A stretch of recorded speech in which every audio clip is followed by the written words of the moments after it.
Dear students, myself Dr. Manisha Mathur, Associate Professor, Botany Department. आज हम start करेंगे methods used in निमेटोलॉजी. अब nematodes क्या होते हैं? Nematodes belong to the animal kingdom. Sometimes they are called eel worms. Nematodes को eel worms भी बोलते हैं. ये माइक्रोस्कोपिक मल्टी सेलुलर एनिमल्स होते हैं जो फ्री लिविंग भी होते हैं और पैरासिटिक भी होते हैं. ये कई प्लांट्स को पैरासिटाइज करते हैं. They are parasite on many monocots and dicot plants. और इन प्लांट्स के ऊपर डिजीज़ कॉज करते हैं, अटैक करते हैं, and they cause vast annual crop loss worldwide. Plant parasitic nematodes, they are microscopic worms which are found in soil, और ये फीड करते हैं प्लांट्स पे और क्रॉप की ग्रोथ को और यील्ड को इफ़ेक्ट करते हैं. ये मोस्टली रूट पे अटैक करते हैं. These nematodes, they commonly attack the roots और कई सिम्टम्स प्रोड्यूस करते हैं, जैसे कि रूट इनसफिशिएंटली ग्रो होती है, अनथ्रिफ्टी ग्रोथ मीन्स नॉर्मल ग्रोथ नहीं होती. अनथ्रिफ्टी ग्रोथ मीन्स नॉर्मल ग्रोथ नहीं होती है प्लांट्स की. लीफ येलोइंग हो जाती है, विल्टिंग हो जाती है प्लांट्स की.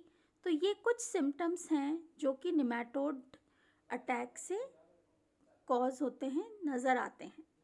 सारे हॉर्टिकल्चरल जो क्रॉप्स हैं, all horticultural crops, they are attacked by one और मोर निमेटोड्स. ज़रूरी नहीं है एक प्लांट पे एक ही निमेटोड अटैक करे. The nematodes, many 2 or more kinds of nematodes may attack a single plant. लेकिन particular nematode attacks only certain kinds of crops.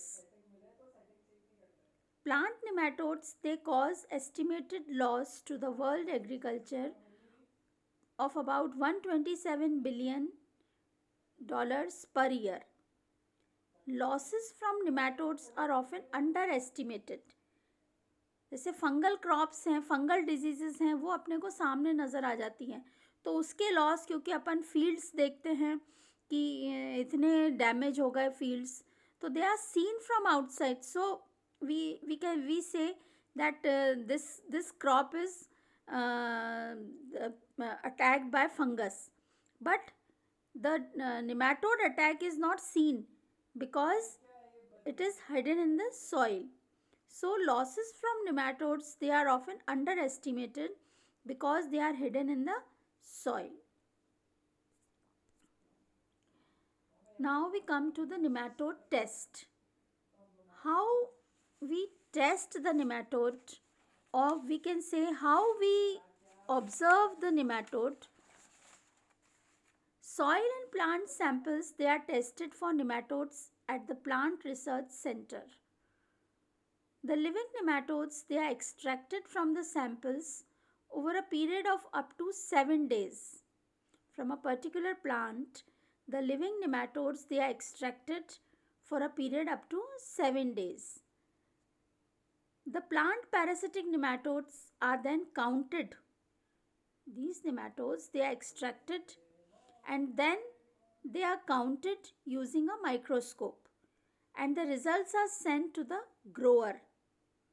जिस भी फील्ड से सैंपल कलेक्ट किया जाता है, उस ग्रोअर को या उसको सैंपल और रिज़ल्ट भेजा जाता है कि ये निमेटोड है आपकी फील्ड में, and you can take these measures to control the nematode.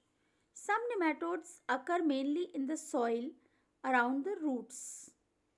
Majority of the nematodes, they occur mainly in the soil around the roots. Root के आस पास में nematodes नज़र आते हैं. While others occur both in the soil and on or inside the roots. बाहर भी नज़र आते हैं और रूट्स के अंदर भी नज़र आते हैं. So it is best to test both the soil and the roots. इसलिए सॉइल को भी टेस्ट करना ज़रूरी होता है और रूट्स को भी टेस्ट करना ज़रूरी होता है. अब हम देखें कि किस तरह से हम निमेटोड्स को टेस्ट करते हैं निमेटोड्स के लिए. तो फर्स्ट अपन देखते हैं सॉइल ओनली. जब सिर्फ सॉइल को टेस्ट करते हैं, when only soil which can also include small roots is submitted, only plant parasitic or free living nematodes can be counted quantitatively. सिर्फ जब हम सॉइल देखते हैं तो जो प्लांट पैरासिटिक निमेटोड्स होते हैं या कुछ फ्री लिविंग निमेटोड्स भी आ जाते हैं जो कि सॉइल में प्रेजेंट होते हैं. Indicate on the specimen form. हमको इंडिकेट करना पड़ता है स्पेसिमेन पे कि हम सिर्फ total free living nematodes count करेंगे या हम सिर्फ रूट्स वाले निमेटोड काउंट्स करेंगे. We have to indicate on the specimen. These nematodes do not damage the plants. जो फ्री लिविंग निमेटोड्स होते हैं वो प्लांट को डैमेज नहीं करते हैं, but are important in nutrient recycling. क्योंकि nematodes they live freely in the soil, therefore they help in the nutrient recycling and in interaction with other soil animals. अगर हम रूट का टेस्ट कर रहे हैं, if we are testing for root, for an effective examination of the roots, a complete root ball should be provided. अगर हम root के अंदर से निमेटोड्स को एक्सट्रैक्ट कर रहे हैं तो एक कंप्लीट रूट बॉल, रूट का जो पूरा का पूरा गुच्छा होता है उसको हम लेते हैं. जितना भी पास से ले सकते हैं उस पूरे रूट बॉल को लेते हैं. A qualitative test can be made of roots एक्सेट्रा to determine the presence of galls और निमेटोड. एग्जाम्पल मासेस, फीमेल और cysts. Quantitative root tests use different extraction methods than soil to determine the number of nematodes per unit weight of the roots. Quantitative जो root के test किए जाते हैं उसके लिए कई methods हैं. There are different extraction methods. Soil से ज़्यादा methods हैं to determine the number of nematodes per unit weight of the roots. अब प्लांट्स को टेस्ट करते हैं हम. अगर प्लांट्स के अंदर quantitative test can also be used on stem, bulb, tubers और leaf tissue for nematodes that infect these parts of plants, and there are specific extraction methods that are specific for particular stage of these nematodes. Soil treatment लेते हैं हम. We take soil treatments. It is important to advise if the soil has been treated with nematicide or fumigant. जब भी हम nematodes को extract करना चाहते हैं या हम ऐसे methods काम में लेते हैं nematode को टेस्ट करने के लिए, हम किसी को बुलाते हैं nematodes को extract करने के लिए, तो हमको उसको बताना पड़ता है कि हमने कब नेमेटिसाइड इसमें डाले थे या फ्यूमिगेंट्स डाले थे, ताकि उनका इम्पैक्ट देखा जा सके. जो भी रिज़ल्ट आते हैं उस पर उन फ्यूमिगेंट्स और नेमेटिसाइड्स का इम्पैक्ट देखा जाए. So it is important to advise if the soil has been treated with nematicides और fumigant. We have to inform that इतने दिन पहले हमने सॉइल को ट्रीट किया था नेमेटिसाइड से या फ्यूमिगेंट से, as this can impact significantly on the results of the nematode. कम पॉपुलेशन आ सकती है निमेटोड्स की या ज़्यादा पॉपुलेशन आ सकती है क्योंकि हमने नेमेटिसाइड डाला या फ्यूमिगेंट डाला. So we have to inform. अब हमको कब सैम्पलिंग करनी चाहिए, व्हेन टू सैम्पल. जो ग्रोअर्स होते हैं उनको सॉइल सैंपल्स रेगुलरली लेना चाहिए for nematode testing, particularly before planting and at the harvest. जब भी किसी क्रॉप को प्लांट करें फील्ड के अंदर तो उससे पहले सॉइल सैंपल लेकर सॉइल को देखना चाहिए. So growers should take the soil samples regularly for nematode testing, particularly before planting and at the harvest, and should keep record of population levels in different blocks to assess the effectiveness of management programs. और जो भी nematodes आते हैं उनकी population को ढंग से record रखना चाहिए ताकि उनका मैनेजमेंट देखा जा सके. Nematodes are often found in highest numbers in the root zone of the crop towards the end of the growing season. Nematodes जो होते हैं मैक्सिमम नंबर में रूट्स में नज़र आते हैं, रूट्स में पाए जाते हैं at the end of the growing season or in late summers to mid winter. Late summer से मिड विंटर तक नेमाटोड्स की पॉपुलेशन बहुत ज़्यादा होती है. For root node nematodes on grape vines juveniles were found in one study to peak in soil in winter. Root node nematodes का observation किया गया ग्रेप वाइन्स में, तो ये देखा गया कि जो जुवेनाइल्स होते हैं वो पीक में थे विंटर के अंदर. They were found in peak in soil in winter and then they decline in spring. और फिर इनका नंबर डिक्लाइन हो गया स्प्रिंग सीजन में as they entered the root. पहले सॉइल में देखा गया कि सॉइल में तो पीक पे थे इन द विंटर सीजन, और फिर धीरे धीरे सॉइल से ये रूट्स के अंदर चले गए and they entered the root. Numbers decline in weed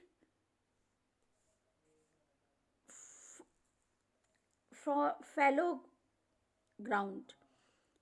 nematodes का जो नंबर होता है वो डिक्लाइन हो जाता है. The number declines in weed free fallow ground. ऐसा ग्राउंड जिसमें वीड्स नहीं होती हैं वहाँ पर नेमाटोड्स का नंबर डिक्लाइन हो जाता है. अब जो सॉइल है, जब भी हम नेमाटोड की सैम्पलिंग करें तो soil should preferably be moist. Soil moist होनी चाहिए, गीली होनी चाहिए, बट नॉट वेट. मॉइस्ट तो होनी चाहिए soil, but it should not be wet at the time of sampling. Sampling के समय ज़्यादा गीली नहीं होनी चाहिए, it should be moist. Nematode detection is most difficult in dry fallow soil. Nematode का जो एक्सट्रैक्शन है या डिटेक्शन है कि किस तरह से हम नेमाटोड को स्टडी करें, किस तरह से हम नेमाटोड को एक्सट्रैक्ट करें, तो it is most difficult in dry fallow soil. To determine the effectiveness of treatment, soil can be resampled 2 to 3 weeks after fumigation. Treatment की इफ़ेक्टिवनेस देखने के लिए कि ट्रीटमेंट इफ़ेक्टिव है या नहीं है, तो उसके लिए सॉइल को रीसैम्पल करना चाहिए 2 to 3 weeks आफ्टर फ्यूमिगेशन और 4 to 6 weeks after application of a nematicide. अगर हम नेमेटिसाइड डाल रहे हैं तो 4 to 6 weeks after application of a nematicide. A repeat sampling at mid-season may further help to determine the effectiveness of a nematicide. एक बार वापस से सैम्पलिंग कर लेनी चाहिए जिससे कि नेमेटिसाइड का इफेक्ट पता पड़ जाए. It is a good idea to take another sample at harvest.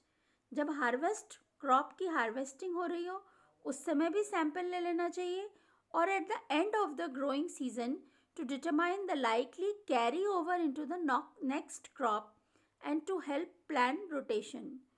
जब क्रॉप को हम हार्वेस्ट करना है या ग्रोइंग सीजन के एंड में भी सैंपल ले लेना चाहिए ताकि हम ये पता कर सकें कि नेक्स्ट क्रॉप में तो ये नेमाटोड की पॉपुलेशन कैरी ओवर नहीं हो रही है. एंड टू हेल्प प्लान और इससे हम रोटेशन क्रॉप रोटेशन प्लान कर सकते हैं कि अब ये निमेटोड जो पॉपुलेशन है वो कैरी ओवर होएगी नेक्स्ट फील्ड में, तो हम ये वाला क्रॉप ना लगाएं ताकि निमेटोड की जो पॉपुलेशन है वो कैरी ओवर ना हो। या हम ब्रेक क्रॉप्स लगा सकते हैं, we can plant break crops, हम रेजिस्टेंट वेराइटीज़ लगा सकते हैं। और ये भी हो सकता है कि हम कुछ समय के लिए उस फील्ड को फैलोज की तरह से छोड़ सकें। फैलो मतलब ऐसा लैंड जो कि फर्टाइल नहीं है, या उसको हम लेफ़्ट ओवर कर दें, हम हार्वेस्टिंग ना करें फील्ड क्रॉप की 2-3 साल के लिए, ताकि उसके अंदर फर्टिलिटी वापस आ जाए। फैलो लैंड वो लैंड है जिसको कि 1-2 साल तक हम उसके अंदर किसी भी प्रकार का कोई क्रॉप ग्रो नहीं करते हैं। Why? To increase the fertility of that soil. Where diagnosis is required for unthrifty growth, plant and soil samples may be collected at any time during the growing season. अब हमको देखना है कि किस plant के अंदर अनथ्रिफ्टी ग्रोथ क्यों हो रही है, मीन्स प्रॉपर ग्रोथ क्यों नहीं हो रही है, तो हम सॉइल सैंपल किसी भी समय में ग्रोइंग सीजन के, उस क्रॉप के ग्रोइंग सीजन में किसी भी समय हम सैंपल कलेक्ट कर सकते हैं। Sample should be collected from near the edge of declining patches.